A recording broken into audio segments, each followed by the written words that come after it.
In the world of cybersecurity, things are always evolving. But right now, we're seeing a shift that is genuinely dangerous. It's not about stealing your data for money anymore. Nope. It's about wiping it off the face of the earth permanently. This is all about the rise of Wiper as a service. And believe me, it's rewriting the entire rulebook of cyber warfare. So that brings up a really critical question for, well, every organization out there. Is your cyber defense strategy built for yesterday's battles? Because this new threat, it's already here, and it's not interested in your bank account. It's here to cause the maximum amount of chaos and destruction possible. All right, let's dive into this. To really get a handle on where we're going, we first have to understand where we've been. The old business of cybercrime, the one we've gotten used to, is changing in a big way, and it's becoming a whole lot more destructive. For years, right, we've all been hearing about ransomware as a service, or RAS. It's basically a criminal franchise model. One group develops the nasty software, and then they lease it out to affiliates who do the dirty work of launching the attacks. The goal is super simple. Lock up your data and force you to pay a ransom to get it back. It's all about the money, a purely financial transaction. But now, that model is being twisted into something much, much more sinister. Wiper as a service. Here, the goal isn't extortion anymore. It's just pure annihilation. The whole point is to destroy.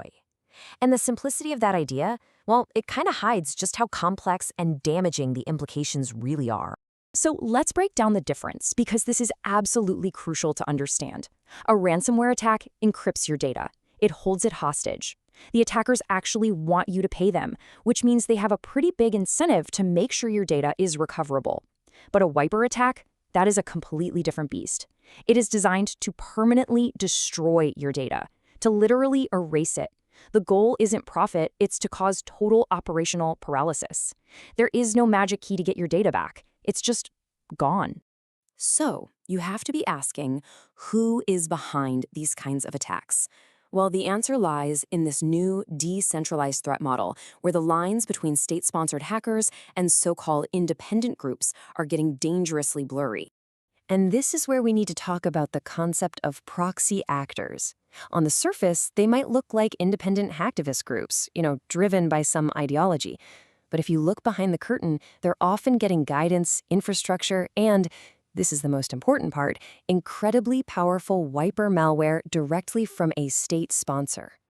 And listen, this is not just some theory. Real analysis from folks at Code Blue Cyber shows that some seriously sophisticated wiper tools, the kind once used exclusively by state actors like Iran's Ministry of Intelligence, are now being handed out to a whole network of pro-Iranian proxy groups. We're talking about weapons-grade cyber tools being put into a lot more hands. And these aren't faceless groups. They have names. We're talking about entities like Anonymous for Justice, Handela, and Moses Staff. Now, by decentralizing attacks like this and arming these proxies, the state sponsor gets to achieve two really big strategic goals. First, it ramps up the pace and the scale of the damage they can do. And second, it gives them plausible deniability, which makes this whole network of attackers way more resilient and a heck of a lot harder to track down. Okay, so what does this actually look like for an organization that's on the receiving end? Let's take a look at the real-world methods these groups are actually using to cause all this chaos. And this isn't just chatter on security blogs, okay? We're seeing official warnings coming from governments.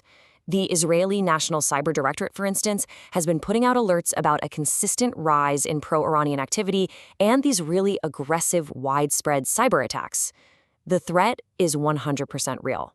These attacks can come in a lot of different forms, but some clear patterns are definitely emerging. We're seeing very convincing branded phishing emails designed to steal credentials. We're seeing distributed denial of service, or DDoS attacks, that just knock websites completely offline. And there's a huge focus on identity takeover, often by exploiting known system vulnerabilities or by using one specific and increasingly popular technique. And that technique is called a password spray attack. So instead of trying like 1,000 different passwords on one account, which would definitely trigger a lockout, the attacker tries one or two really common passwords, like password 123, against hundreds or even thousands of different accounts. It's this sort of low and slow method.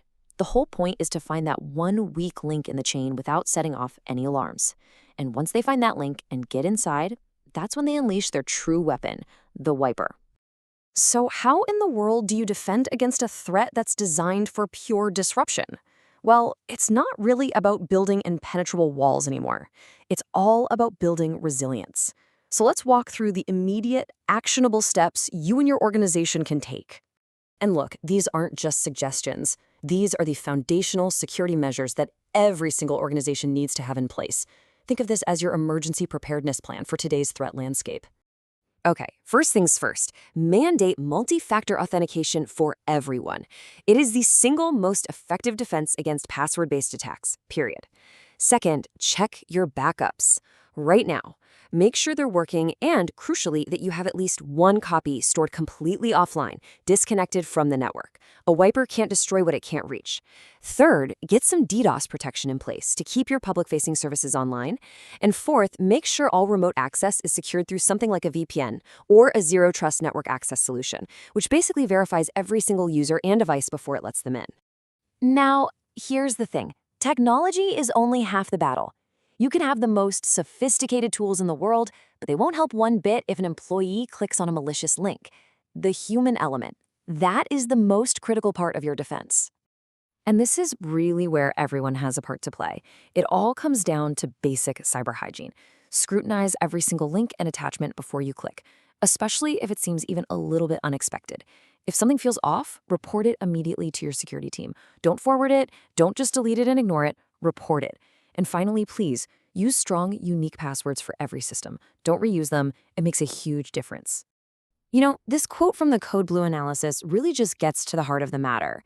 We are moving beyond simple data theft and into a world where the primary threat is to your ability to operate at all.